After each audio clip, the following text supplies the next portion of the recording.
Assalamualaikum semuanya. Gimana puasanya? Lancar? Semoga meskipun dalam keadaan puasa, tetapi selalu dalam keadaan semangat ya. Nah, jadi saat ini kita semua melaksanakan kegiatan dari dalam rumah, baik itu bekerja, belajar, bahkan silaturahmi. Ini adalah bentuk social distancing yang dilakukan dengan tujuan untuk mencegah penyebaran virus corona yang saat ini menjadi pandemi global. Sebenarnya seberbahaya itukah virus ini? Oke, sekarang mari kita cari tahu terlebih dahulu apa sih virus itu? Nah, coba kalian perhatikan gambar ini. Ini adalah sel bakteri yang diserang oleh sebuah virus yang bentuknya di sini menyerupai lollipop mini ya. Nah, dari gambar ini kita bisa tahu bahwa sel bakteri memiliki ukuran yang kecil. Namun, virus memiliki ukuran yang lebih kecil. Jadi, virus menempel pada bakteri untuk hidup. Nah, bakteri ini atau organisme lainnya yang dijadikan tempat hidup oleh virus dinamakan sebagai sel inang. Sekali lagi, organisme yang dijadikan tempat hidup oleh virus dinamakan sebagai sel inang. Harus diingat ya. Virus diambil dari bahasa Latin yang artinya racun karena mampu menyebabkan berbagai penyakit dan dapat menyebar di antara organisme. Kemudian, virus memiliki ukuran mikroskopik yang artinya sangat kecil dan juga hanya bisa dilihat dengan menggunakan mikroskop elektron. Virus memiliki sifat parasit obligat, jadi hanya bisa hidup dalam tubuh sel inang. Tadi dikatakan bahwa sel inang itu adalah organisme yang dijadikan tempat hidup oleh virus. Selanjutnya, virus bukan merupakan makhluk hidup. Nah, saat ini para ahli biologi mengatakan bahwa virus tidak hidup, namun berada di wilayah abu-abu antara makhluk hidup atau bukan. Pertanyaannya, kenapa? Nah, ada yang masih ingat gak ciri-ciri makhluk hidup? Salah satu ciri-ciri makhluk hidup adalah mampu bereproduksi. Jadi, virus ini tidak dikategorikan makhluk hidup karena dia tidak mampu bereproduksi jika tidak memiliki sel inang. Jadi saat dia berada di luar sel inang, seperti saat berada di benda mati, misalnya menempel pada kursi atau meja, nah, maka dia mengkristal, dia tidak bereproduksi dan juga tidak hidup. Kemampuan virus untuk mengkristalkan diri saat berada di luar tubuh sel inang juga menjadikan alasan atau dasar kenapa virus tidak dikategorikan ke dalam makhluk hidup. Karena tidak ada satupun makhluk hidup yang bisa mengkristalkan dirinya. Seperti itu ya.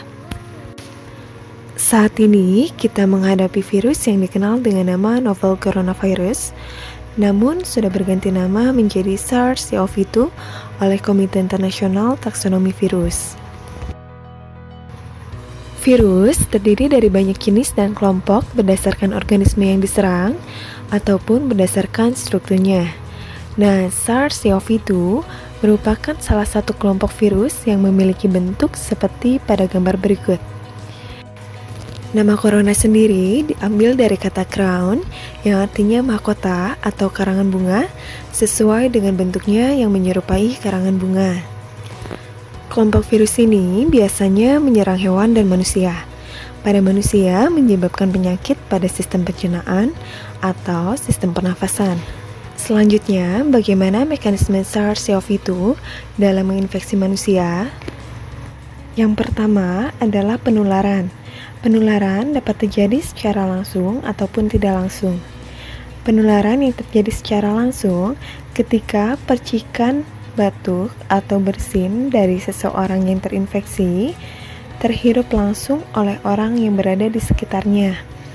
Sedangkan penularan secara tidak langsung terjadi ketika percikan tersebut menempel pada suatu benda, kemudian benda tersebut tersentuh oleh tangan dan secara tidak sengaja menyentuh wilayah hidung dan juga mulut.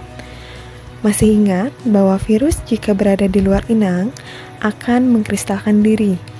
Nah, sehingga saat menempel pada suatu benda atau berada di luar inang, dia bisa bertahan hidup dalam kurun waktu tertentu. Yang kedua adalah menginvasi. Invasi yaitu masuknya patogen ke dalam tubuh. Apa itu patogen?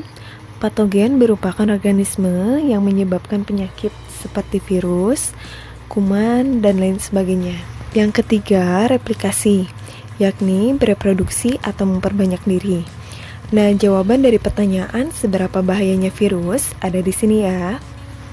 Jadi, virus itu berbahaya karena akan menyerang dan juga membunuh sel tubuh inang agar bisa terus memperbanyak diri. Ketika hal itu terjadi, sel yang diserang tadi akan mengirimkan sinyal agar tubuh menghasilkan imun. Namun, virus corona ini akan berusaha agar sinyal itu tidak tersampaikan. Bila sinyal berhasil tersampaikan, maka tubuh akan mengeluarkan imun yang mampu mematikan virus corona. Begitupun sebaliknya, jika sinyal tidak berhasil tersampaikan, maka tentu saja tubuh tidak bisa mengeluarkan imun. Kemudian, jika imun terlambat atau tidak dihasilkan, maka virus yang telah melakukan replikasi tadi akan melakukan perjalanan ke paru-paru, lebih tepatnya ke tabung bronkial.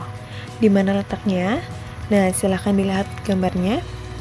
Ketika tabung bronkial terinfeksi dan mengalami pembengkakan, maka sirkulasi oksigen pada tubuh juga akan bermasalah. Ya, jadi seperti itulah mekanisme singkat SARS-CoV-2 dalam menginfeksi manusia.